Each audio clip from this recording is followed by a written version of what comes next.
ఒక తర్వాత ఒకటి, ఒక ఆపద తర్వాత ఇంకొకటి ఎన్నో జరిగి ఉండొచ్చు. వాటి బట్టి మనం ఎప్పుడు దుఃఖపడకూడదు. ఇప్పుడు శ్రావకుడు చెప్పినట్లుగానే వాక్యం ద్వారా మనం ఎప్పుడూ భయపడద్దు, ఎప్పుడూ దిగులు పడద్దు, ఎప్పుడు జరియొద్దు. దేవుని విషయంలో మనం ఎప్పుడు వెనకడుగు వేయొద్దు. వెనకడుగు వేస్తే అపవాది మన జీవితాల్లో తొంగి చూసింది మనల్ని ఎప్పుడు తప్పుడు త్రోవ పట్టిద్దామా అని చూస్తూ ఉంటాడు అనమాట. ఈ నూతన సంవత్సరంలో మనం తేజో సంబంధమైన యుద్ధోపకరణాలను ధరించుకొని ఉండాలి. అల్లరితో కూడిన ఆటపాటలు, వచ్చలు, కలహాములు ఏమి ఉండకూడదు మన జీవితాల్లో. ఒకవేళ ఉండుంటే కనుక ఈ రోజు మీరు ఒప్పుకున్నట్లయితే వాటిని దేవుడు వాటిని విడిచిపెట్టేసినట్లయితే కనుక మన ఎడల కనికరం చూపడానికి సిద్ధంగా ఉన్నాడు. మరి ఇక్కడ 14 వచ్చిన చూద్దాం.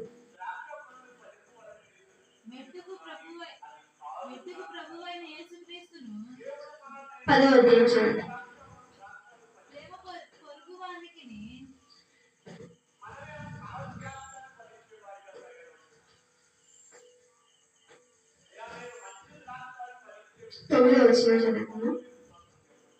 తాను మృతులకును సజీవులకును ప్రభు అయినటకు ఇందు నిమిత్తమే కదా క్రీస్తుతో చనిపోయి మరలా బ్రతికెను. అయితే నీవు నీ సహోదరునికి తీర్పు తీర్చనేలా, నీ సహోదరుని నిరాకరించనేలా? మనమందరము దేవుని న్యాయపీఠం ఎదుట నిలుతాము. నా తోడు ప్రతి మోకాలును నా ఎదుట గొంతులు, నా ప్రతి నాలుకై దేవుని స్తుతించమని ప్రభువు చెప్పుచున్నాడు. ఇక్కడ రోమపత్రికలో స్పష్టంగా దేవుడు మనతో మాట్లాడుతున్నాడు. దేవుడు మన కొరకు తిరిగి లేచాడని మనం ఏప్రిల్ నెలలో ఒక రోజు జరుపుకుంటాం ఈస్టర్ గా. మళ్ళా డిసెంబర్ 25 రాగానే క్రిస్మస్ ఆరాధన జరుపుకుంటూ ఉంటాం. దేవుడు మన కొరకు ఎప్పుడు చేసాడని, దేవుడు మన కొరకు చనిపోయాడని, మృతులను నిలిచాడు. కానీ నిజమైన క్రిస్మస్ అదేనంటారా? నిజమైనటువంటి ఈస్టర్ అదేనంటారా? నిజంగా దేవుని మనం నమ్మినట్లయితే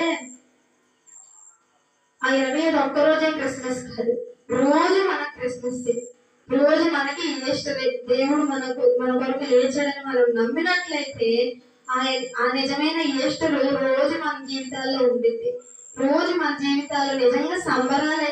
నిజంగా దేవుడు మనం నమ్మట్లేదు కాబట్టి కొంతమంది అనుకుంటా ఉంటారు, మనలోనే ఉండొచ్చు, నా భర్త మారలేదుగా, త్రాగుపోతుందా, తిరిగిపోతుందా, నేనెందుకు మందిరానికి వెళ్ళాలి, నేనెంత ప్రార్థన చేస్తే ఏంటి, నా తండ్రి మారలేదుగా, లేకపోతే నా అత్తమామలు మారలేదుగా, నన్ను ద్వేషిస్తున్నారుగా, లేకపోతే నా దేవుడు తిరిగి లేచాడంటారు. నిజంగా తిరిగి లేస్తే బ్రతికొండగా మనం రక్షించవచ్చు. కానీ ప్రస్తుతం మనం ఉన్న స్థితిలో మనం అలా అనుకుంటూ ఉంటాం.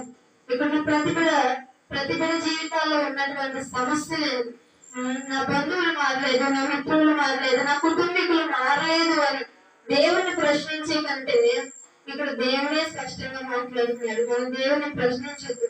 నా ఎదుట ప్రతి మోకాలు వండుతుందని దేవుడు మాట్లాడుతున్నాడు. మరి మనకి ఎందుకు మనం చేయాల్సినది ప్రార్థనే. మరి 25 సంవత్సరంలో మన కొరకు మన ఎవరైతే మారలేదు వారి గురించి మాత్రమే ప్రార్థన చేద్దాం. ఆమేన్.